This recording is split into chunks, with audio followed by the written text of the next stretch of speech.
heard 12 potatoes break in half. I heard them sound like a broomstick. And little did I know, I'd never heard my own snap in half, but I did.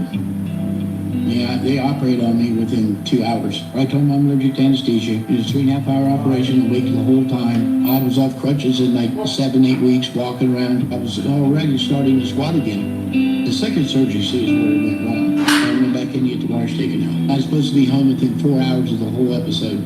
They gave me a shot to calm me down for the surgery. And when I fell asleep, they came in and the anesthesiologist gave me anesthesia. And at that time, I went in convulsions and I didn't breathe for 4 minutes. And I could just feel people like beating me up on top of me, sticking the chest tubes in me and cutting my throat. And trach me, I was in a medically induced coma for 3 days. So I finally come to, and I'm looking around all these tubes in me, and I look under the covers, and my knee's not even operated on. So I instantly get mad. Finally get out, my throat was taped shut, and I had stitches in my sides. My wife had took Lumbus, drive me out of the hospital to the gym, and Lumbus says, "You're maxing out." So I lay down, and I bench 350 with a hole in my throat, chest tubes, and my leg in a cast. And I can remember picking him up off the bench. I mean, he's got a hole. And that's when it tells you, no matter what you've got wrong, there's not an excuse. There's never an excuse. Eventually, the casts came off, but flatlining on an operating table had wrecked Louis' mind. My brain was destroyed for well over a year. I had to quit work. I mean, I was a crane operator. Basically couldn't remember how to run it. To make things even worse, the event had left Louis with a permanent complication. Since 1991, I've never slept more than an hour at a time. My wife can vouch for this. That son of a bitch will not sleep. And it's because when they tricked his throat, when he falls asleep, his esophagus closes. And it causes him to choke and wake up. You know, you got to be getting ready to choke you right before you fall asleep. You're not going to sleep very long, right? So I'm in severe pain all the time. I'm 44 and I said, well, time for me to give this up. Injuries and a brief case of death had finally done him in. If he couldn't compete, Louis would build Westside into the world's strongest gym. To do that, he needed more bodies.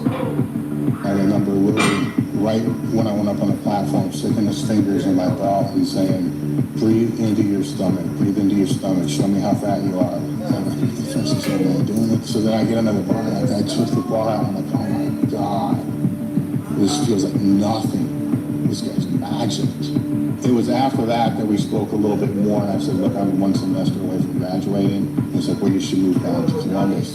And I remember leaving that day thinking, this is where I need to be. But even as Dave had uprooted his life to come to Westside, he still wasn't sold on Louis' training. I didn't believe anything Louis said for about a week. Then I trained in the afternoon and kept doing my own shit. He argued with me about training all of us and went nowhere for 6 months or 8 months or 10 months. And got to a point where Louis was ready to throw me out. So it was one of those conversations where it was like, okay, I understand. Here's the deal. I will change my schedule at work, and I'll come in and train in the morning. You tell me what the fuck to do. I'll do what you do. That way, if I don't get better, it's your fault, not mine. And my total went up 2 pounds. Despite the new faces, Matt Dimmel was still Westside's resident alpha male. But this didn't stop challenges from the up-and-coming Chuck Vogelpole. I always told Chuck, don't mess with Matt. Said he's too big and he's faster than you think. Matt was probably 380, 385 pounds, and Chuck was a little 198 pounder. So Chuck decides he's going to wrestle Matt. Matt gets him in the guillotine rope. And Chuck had a Matt. And Chuck went from a 485 bench to a 135 bench. So he goes to the doctor, gets his neck x-ray. The doctor comes up running in and puts him in a fucking neck brace like this. So if you'd have sneezed, you'd have been a quad. Matt Dimmel had been a terror since he came to Westside, both in and out of the gym. Matt was a crazy fucker. He probably had a rap sheet longer than probably anybody in Columbus. I built Matt Dimmel out of jail about every 2 months. Get a call in the middle of the night. $535, go downtown, pay to bail. Woody would let him out of jail. When I first got there, Matt was still in prison. But when he came out, he seemed like he really wanted to do well again and clean up his act. He started training and he won senior nationals, but then somehow that kind of fell by the wayside. The years of living hard and lifting heavy were taking their toll on Matt. Matt had injuries that he should have been able to come back from. And it really bothered me. That was the downfall. You could see the start. The injuries sent Matt into a dark spiral. Met this girl that was a stripper. She got him into heroin, and that was that. Lou tried to guide him, and he did, but you can't force somebody to be sober. At that time, he wasn't going out of his apartment, was kind of holed up. We're working up to this top set right now, man. Matt got caught up, and Top set. I couldn't stop it anymore. Spot I plates could on control it for a while. We were that good of friends that when I said something wrong, and after a certain point, even I couldn't control it. He died when I was 31. He was 34. Big D. Then we did on cocaine and heroin. His girlfriend loaded up an 8-ball of cocaine and 2 grams of heroin in one syringe and shot up his arm one time. His heart literally exploded. And when I found him, he had blood all over the bed through his mouth. I remember the day. Matt had passed away, and what I remember more than anything else is when we got into the gym, you know, I don't know who it did or what happened. Just, you know, it's just, this one's for Matt. Somebody just fucking cranked up the AC/DC as loud as it would go, and we just fucking benched our asses off. And that was our send-off. He was our first world record holder. I mean, he was a good friend. He's like my stepson. Was dealing with losing him different? No. Louis didn't go to the funeral. I didn't go to his funeral. He was gone. But he was buried with the West Side Barbell Church. I don't think he ever came into how strong he really was. I don't think he got a chance to show it. He'd have been right up there with a lot of the guys now. And that's why I always wondered what it would have been like if he was still around. What numbers could he have put up? I mean, no one knows. Matt would be among the first deaths at Westside, but certainly not the last. Today, a quiet back wall stands as the only subtle nod to death and the ultimate price of life under the arm. You get out of my gym, you also notice that's there on one wall. Susie Benford, world champion, died of cancer. She had cancer before she ever came to the gym. At 97 pounds, she deadlifted to 347. And Tom Pellucci. Tom Pellucci was a friend of mine since 1970, and he died of a heart attack, but he'd had a kidney replacement for around 29 years prior to that. His son's still in my gym. And on the other wall, you got those men from the original West Side Barbell Club, and they're dead. So if you want to get a picture in my gym of yourself, die, and get famous first, and I'll put your picture up. If you're a suck lifter, you're not getting your picture. By the mid-90s, Louis abandoned the commercial gym and moved his lifters into a small facility in a rundown strip mall. Thankfully, Louis found another place. We went to a gym on the same road, Denver Square, 800 square feet with the windows blacked out in the ghetto. He wanted to have it back like the old days with Larkham. Step one of bringing back the old garage feeling was dropping the membership fee and hand-selecting his lifters. Here you are training at the strongest gym in the world with the best coach in the world, and it costs $0. He keeps it free because he puts the time and effort into people that he deems worthy. As the gym grew, Louis became more of a coach. His focus became everyone else and not himself. I thought, you know, as I got older, I mean, I broke every bone in my body. I've almost died twice in this sport. And I said, well, you know, Vince, I got to teach people how to train correctly. I started making teams because I still had all these good lifters in there. Go! Hold the right spot. Hello, I'm Louis Simmons. This is West Side Barbell. I've made over 20 DVDs. I made a DVD in the mid-90s with the Green Bay Packers. I'm Ken Johnston, strength and conditioning coach for the Green Bay Packers. When I was in college, my roommate, he had the West Side Barbell videos, and there was a number at the very end, so I called the number, and literally he talked me through the program. I hear on the other line, West Side, this is Louis. And I'm like, holy fuck, it's Louis Simmons. Why is he picking up his own phone? What is going on here? There was no, let me get on YouTube and watch it. If you wanted to know something, you had to call somebody on the phone or get Powerlifting USA. When I started looking at West Side, it was through Powerlifting USA. In the 90s, we had a lot of teams used to come and hang out with us as strength coaches. You know, going to the Green Bay Packers training camp to train them, you know, or the Chicago Bulls coaches coming in, or whoever, all these different people that are paid hundreds of thousands of dollars to coach $1 million athletes are coming to listen to, you know, 6 guys on a Friday morning during a squat workout. In the early 90s, we showed up to Columbus, Ohio, forgot to get Louis' address. So I thought, well, I'll call some gyms and I'll ask around. The first two gyms refused to tell me where it was. They said, we're not going to be liable for what happens to you. Finally, the third guy says, yeah, I know where it's at, but you don't know where you got this information from. First of all the windows are painted black. You don't know whether you're walking in the Westside Barbell or whether you're walking into some shady strip club or something like that. I was looking for this big neon sign saying West Side, Louis Simmons, and you show up and it's really dumb. But you see these massive men lifting massive amounts of weight. You really don't know what true strength is until you watch these guys train. But what really got me about it was the competitive nature of Westside. Any given morning could turn into a full-blown competition with cash on the chalkboard within minutes. And then they just messed with each other. It got kind of violent. I kept thinking, well, they're going to all start fighting here in a minute, or this is just activity. This is just how they operate. Let's get crazy, man. But I in church here, we're lifting weights. Looking back on it, it's like, well, what was the positive quality of all of it? I don't know. But we all got stronger. By now, powerlifting was evolving. In the late 80s, that federation split. Ernie Franz developed the APF. It started off at single ply, and then it developed more into multiply.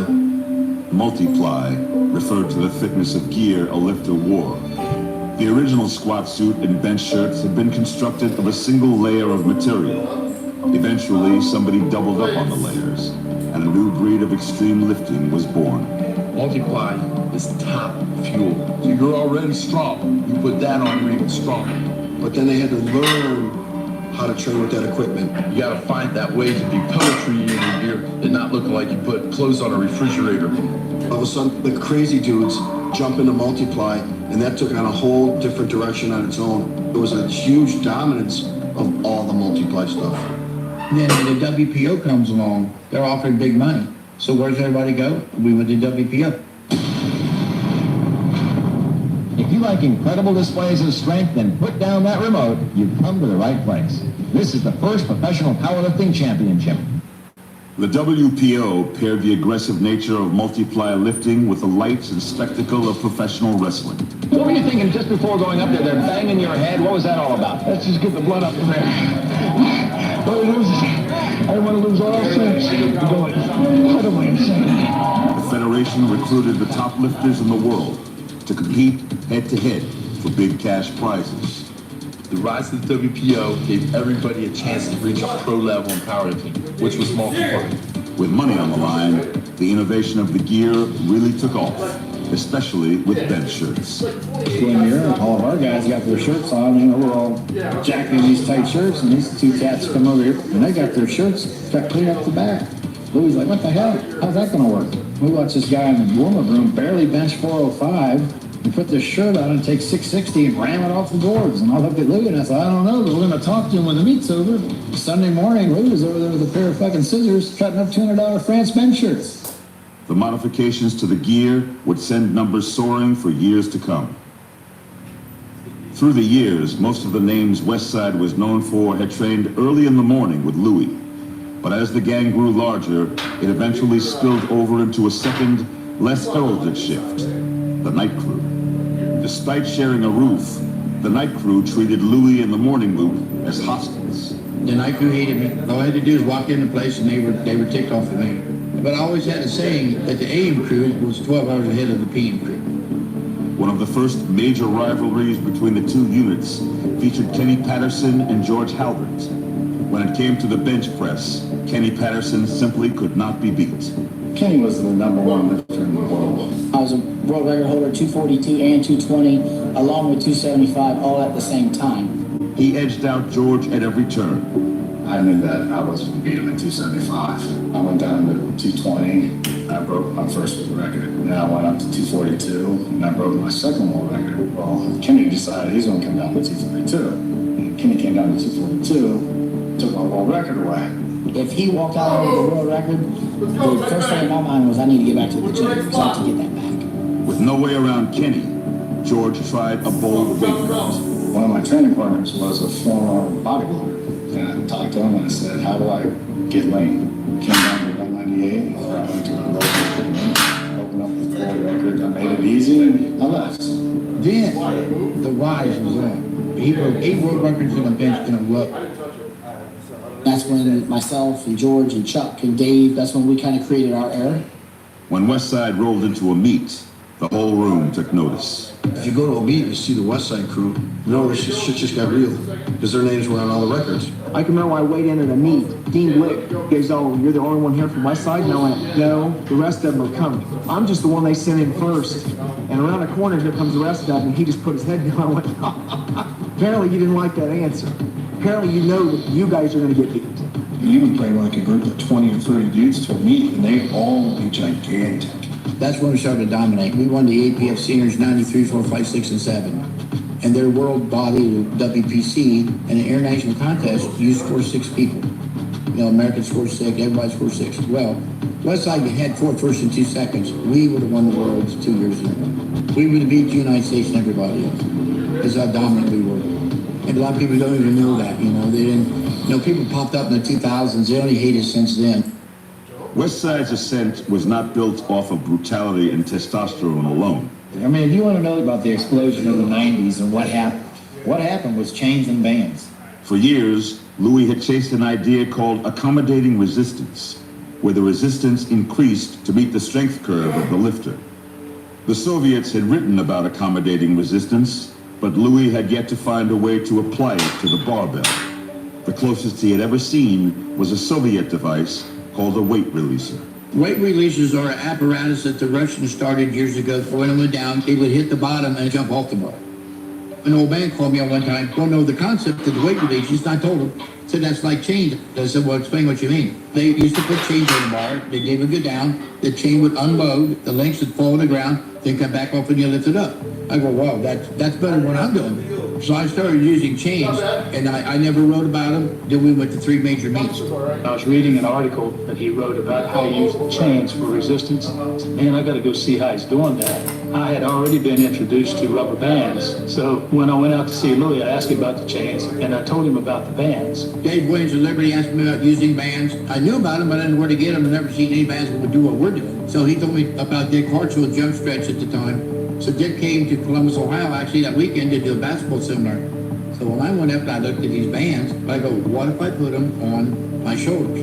And I stood up. In the bottom, I had no tension, but when I stood up, it turned into 250. I realized right then I had to put these on a barbell. The bands constitute extra kinetic energy. The barbell is going down faster than actually gravity. The key to strength is overspeed eccentrics. The faster down, the faster up. Chains do not provide overspeed eccentrics. Bands do. We got them, went back, so hooked them on barbells, and lo and behold, my gym took another tremendous surge in strength. And we hung those fucking things on everything you could hang them on. You'd look at it and go, you sure that's safe? And the first guy would get fucking obliterated, and I'd be like, whoa, way too much band tension. Back that one down a little bit. We were pushing the boundaries of everything we brought in there. What's really cool is the reason we got the bands was because people would send us stuff. Be like, hey, try this out. I learned these concepts by accident. Someone called me to ask me a question, and I learned something from them. And the guy one time said, well, Louis Simmons never invented chains, and he didn't invent bands. I said, that's right. I didn't invent toilet paper here, but I was smart enough to use it. I took the bands into the bench press arena, and Chuck took the bands into the squat arena. He discovered the more bands that he used, the stronger he got. On squat day, when you walked in, Chuck Vogelpool was the man. Chuck Vogelpool, and when he was in the gym, he held court. I'd get a bloody nose just watching him. He was an explosion. You just didn't know what was going to happen with him.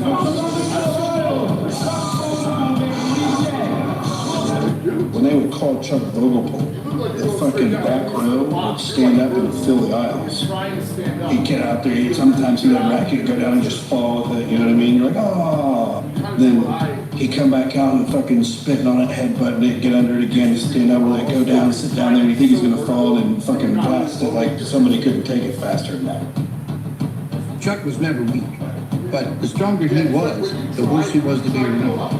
But he was just normally strong, he wasn't so bad. As he's getting stronger, he was intolerable. I remember somebody coming up to me and said, be careful training with Chuck because he'll try to put you in the hospital. If you're in his group, there's probably a good chance that you're gonna get hurt. He would try to kind of haze people out of the gym. He would just train them until they snapped. When I tore my tricep off, walking in the gym and Chuck's in there, hey, good, you're here, I wanted to work with you. I can't do anything, I'm in a brace. Ties my brace to the power rack and ties a big old knot. He brings 80 of them. Hands me the dumbbell and says, do a set of 10. You gotta keep your left side strong so your right side will stay strong. And at that point, we started to do about, 15 sets of 10 before he would untie me. It got to the point where if I would see Chuck's truck in the parking lot, I would just make a U-turn and get right back on the highway and go home. He worked his ass off to make him earn your way in there, to bleed for it. You weren't gonna not do a set or skip an exercise because you were afraid of what was gonna happen if you did. He was the one that took your key from you. If someone was messing up, he said, Lou, gotta kick him out, gotta get the key. And I'd kick him out just so I wouldn't put up a Chuck. Louis let Chuck really delegate in that gym. If you came in and you wanted to squat light that day and Chuck was squatting heavy, you're squatting heavy. It don't matter what you want. He had the 10 world records in the squat. Who are you? When the gym started using bands, no one benefited more than Chuck Vogelpohl. He had a 1,000-pound squat, and we started using tons and tons of bands, and he actually went up to 1,180 in the squat. But I will tell you that is not even close to the level of strength that he had. Chuck was posting world records in competition, but somehow what he was doing in the gym was even more astounding. I watched Chuck do 885 and 640-pound band. This is insane. What would equate to a 1,400-pound squat. You almost realize, like, he may not be cute. Chuck pulled 900 in the gym, but only 835 in me. The problem was Chuck would never taper. He would get too psyched up. I knew it was wrong. I went back and laid 3 books out to show Chuck why he should do this. And Chuck looked at the books for 15 seconds and walked out. I put the books in my truck and never said none of the work. Chuck would become the greatest pound-for-pound squatter the world had ever seen. But for Louis, the thought of how much better he could have been is one that still haunts him. Yeah, maybe 1,300-pound squat. The biggest ever. And he would have done it at 265 pounds. But I could never get him to taper down like everybody else. He wanted to do more. Louis had turned a ragtag bunch of kids and criminals from the west side of Columbus into a well-oiled machine. But success bred complacency, especially in younger lifters. Kenny Patterson. He went 712 for the first world record and then went 728, but then he didn't go anywhere. I said, Kenny, I'm going to come out of retirement and squat 7 before you ever been 7 again. And he says to me, old man, you'll never have 700 on your back again. Well, I come out of retirement right there. He was 43 when injuries had forced him to retire before, and now, at 50, the time off hadn't done him any favors. I was as bad as ever, because I never really recovered. I had so much neck problems. I mean, sometimes I couldn't bench 185 pounds till my arms were broke. But somehow, miraculously, I came back. How I actually competed, I lived on I missed it, Joe. and time on PMs. And I about OD'd on time on PMs, so I dumped those. When I was 50, no one ever benched 550. I did 600. It's the 6th best bench in the country. Benching 600 was impressive, sure. But Kenny had challenged Louis to put a bar on his back. That meant squatting. Louis started right where he had left off. I tore my knee off in the gym at 760. So my first knee back, I squat 760. I did 16 straight squats in a row at 7, 8s, and 9s. I was only pushed over 50 to squat over 9. I did 920. I was the 3rd best squat in the world that day. 4th on the total. Well, 900 in gear, it's not that impressive anymore. But back then, it was. He was 50 years old. How in the fuck he did what he did is beyond me. When I came back, my dream was a total elite total. I go, there'd be no way, but when I came back, I total elite. So like today's pro totals, these kids making 4 or 5 years, I did my pro total for 37. Top 10 squat, bench, or deadlift, with or without gear. No one's ever done that. That's the lifetime achievement. That was great. What did it was Kenny. He made me take so much cost there that I shouldn't even been driving the car. But that's what it took. Louis had always said that if you run with the lane, you'll develop a limp. Well, none of his guys limped, and they didn't care how old Louis was or what he was coming back from. They were going to push him like any other lifter who wanted to call himself West Side. Oh, I purposely tried to fuck with him. And I'm not going to lie, there's times I tried to make him get hurt. That was my goal, to put him the fuck out. He came in one day and said, I got to take it easy, I'm just going to do accessories today. And I just laid into his ass. Like, you fucking pussy. I don't care how fucked up you are. Next week, I'll be fucked up. Are you going to let me off the hook? I got so fucking mad. He ended up doing a pin pull. and he hurt himself worse. I'm like, fuck yeah, got that motherfucker. To keep up, Louis embraced the pain. He would compete on one leg, blood running down his face, out of his nose. I walked in the gym on the west side, and he had just had his knees scoped. And the next fucking day, he's in there squatting with us, bleeding everywhere. It literally looked like somebody just fucking shot him in the knee. I mean, I don't say shit, but like Chuck and them guys standing there, dude, what the fuck are you doing in here? I think that you're busting open the damn stitches. Ah, fuck that, you know, they ain't gonna fucking tell me what to do, blah, blah, blah. I'm like, oh my God. He's just wired up different. The men and women who trained in that dingy strip mall built Westside into a gym that defined an entire era of powerlifting. And then, just like with Buffalo, he just cut out of the herd and he cut down by the lines and they're gone. Me being at the head of the herd, I can't look back. You know, Satchel Paige said, never look back. Somebody might be catching up with you. By the early 2000s, Westside had outgrown the space on Demarest Road and had moved into a unit in a nearby industrial park. Most of the gym's iconic members had either left or retired, but Louis and Chuck were still there, and there were still plenty of young lifters willing to do anything to make it at Westside. I moved out to Westside with $400 in my pocket. I was starving, I was homeless. I was stuck living in my car. I'd be on the phone with my dad, he'd go, yeah, my roommate's cool, the place is awesome, yeah, we got a big TV in here. I was sitting there staring at the roof of my car like, what the fuck? The 6 guys that I trained with at Westside, 2 of them were living in their fucking car when we were training. They were living in the car. That's what it meant to wear a Westside shirt. You're gonna come and lift at my gym, I'm gonna make you the baddest dude in the world, but you're not gonna have a normal job and you're barely gonna have enough money to eat and sleep. Like many that came before him, Greg Panora didn't know what he was getting himself into. So when I got to Westside, basically all I did was change plates, get people coffees. Nobody gave a fuck with us. And one day John Stafford goes, hey, change the plates. So I'm putting plates on, and one of them I put on what he deemed was wrong way. So he walks over, pulls all the plates up, the bar goes flipping this way, the whole gym turns around staring at me. I talked to Louis after that, I'm like, Louis, I can't fucking do this all. I can't change those fucking plates. This is not how I work. He goes, well, do something. Like, what should I do? He goes, get your name on the board. People will respect you.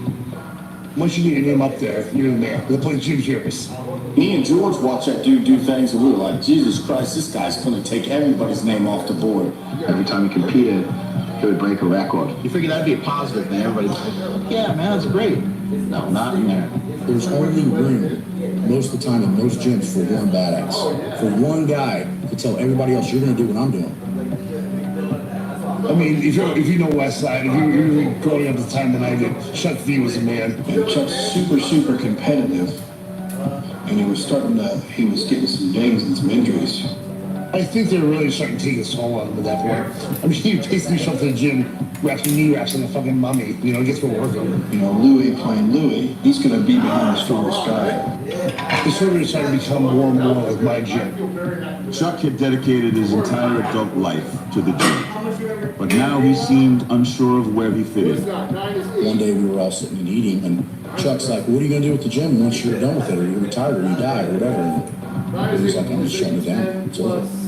And I think once Chuck heard that, I didn't think Chuck wanted to be a part of it anymore. He felt like he had put 20 years of his life into something that needed to be passed on to him, and probably did. Chuck began to stray from the rest of the crew. After a while, he got a job as a bailiff on Friday, and he had these guys that would come in and help him and train with him. I would train with Chuck on Saturday, and then Chuck brought in 2 other guys that, really didn't train at Westside. Lou was like, you can't not train in the mornings on squat day. I don't know what the fuck you guys are doing training on fucking Saturdays. You're fucking up the whole training cycle, Chuck was going to do his own thing anyways. Things came to a head at a meet in 2007. We went to a comp together, and we were, I believe, in the same weight class at that point. Louis' familiar nasal twang was calling depth for both lifters. Your coach can stand by the side referee and they'll give you a tap when you've squatted deep enough to come up. And Chuck ended up throwing his knee off. And so I went on and I won. And I think Chuck, in Chuck's mind, sort of that Louis and I conspired against him to get him out of the gym. Chuck thought that Lou made him squat too deep after this guy had already given him a tap and Chuck hurt himself. Would he intentionally make someone miss? I don't think that he would do that to Chuck and me. I don't think that Lou would do that. Chuck had a lot of a lot of resentment. Realizing that the loyalty of the gym was not there in his favor, Chuck left and went to a small gym down in Grove City. I don't really know why Chuck left. I'd say the number one theory is the Greg Penora theory. I was going to be the best lifter in the world, and that's what was going to happen. And Chuck, I don't think liked that. I thought he's kind of a traitor, you know. I know he might be mad at him about one thing or another, but that doesn't mean you leave. This is your fame. When Chuck left, a little piece of West Side died. Much as anybody doesn't want to admit it, it did. In Louis' own way, he was sad about it. That was probably like a son to him. He came here when he was a kid. I'm sure to this day it bothers him, you know, because you have that whole history with this guy that you've had longer than anybody. When you thought of West Side, you thought Louis Simmons, you thought Chuck Vogel. I mean, Chuck and Louie, that partnership really helped multiply lifting together. And I sort of came in between it and fucked it all up, you know? And I don't think people like me really just like Chuck, you know what I mean? With Chuck's exit, West Side was thrown into chaos. Nearly half of the gym followed Chuck out the door. Amid the power vacuum, Matt Wenning decided to try and take the lead of the morning crew. So I'm in the morning. By default, I take the reign. Louie didn't like Matt taking over his position as far as telling what to do. And the funny thing is, Matt was telling me the same stuff Louie was. And that was just making it easier for me to understand. So that's like great. I think everything started to change after that point. Louis is a great guy from a distance, not from it's his way or the highway, and it can be a rough highway. In a matter of weeks, Matt was unceremoniously kicked out of the gym. It felt like your fucking dad just kicked you out of the house with nothing. I mean, those are the type of things where you're like, what is that loyalty really? You know, I mean, when somebody sits down and tells you that you're never going to be anything without West Side, I don't know if that ever is repairable. So I left and went with Chuck. I'm like, Louie, what are you doing? Matt Wenning's is the best lifter in here. He's going to break my record at some point. I went from 7th best in the world at West Side to the best in the world in 8 months.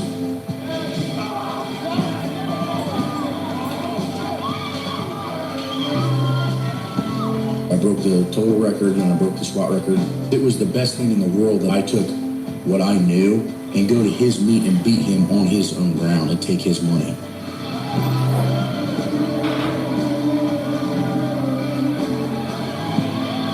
In 2010, we went to every one of their meets and killed them. That was probably West Side's darkest time.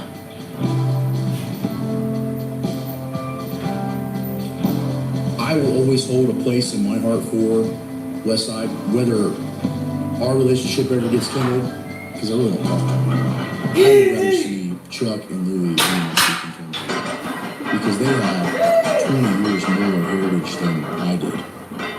As Chuck Vogelpole and Matt Wenning were seeking their vengeance across town, a gym built in West Side's own image was coming for their throne. You want to talk about gyms that was like this gym? There was one Big Iron. There was a guy named Rick Hussey that owned that. And Rick Hussey was pushing out some badass lifters. They had guys there that would beat our guys. Basically, West Side versus Big Iron.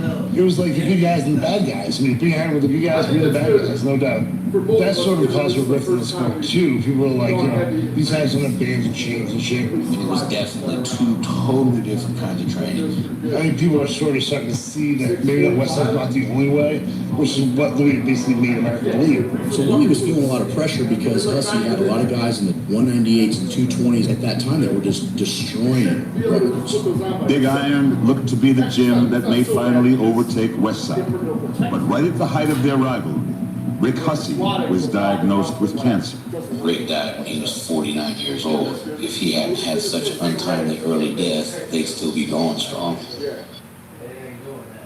Back at West Side, Greg Penora had become the top lifter in the gym, but he was being chased by another transplant lifter from Indiana, Luke Edwards. We had some brutal fucking training sessions there. There were times that we would train so hard that we would be limping out of here because I wasn't going to quit and Greg wasn't going to quit. I always look back and I think that Greg was training optimally and Luke was training maximally. I would see them do the same numbers, but it always seemed effortless for Greg. You know, for Greg, I think when you win all the time, you start to not necessarily do the things that you need to do. I remember the day Luke beat Greg. The floor in front of the K5 was just drenched in blood. I was barefoot. I remember I stepped in this pool of blood every time. I gross felt my feet. Every point was more blood before. We just kept going and going. And then Greg missed, and Luke got the win. That was the moment that I saw in his face for the first time. He didn't know what the fuck just happened. I think that for Greg, that day began to make him question everything we did. The next squat workout, Greg came undone. I mean, the story was basically, we're box squatting. We want to box squat all the time. I didn't want to box squat all the time. And in his mind, he's like, box is why I'm not stronger. and I told him, I said, you either have weak hips or your form is terrible. And he turned to me and he said, there's no way I got weak hips. I'm the world record holder.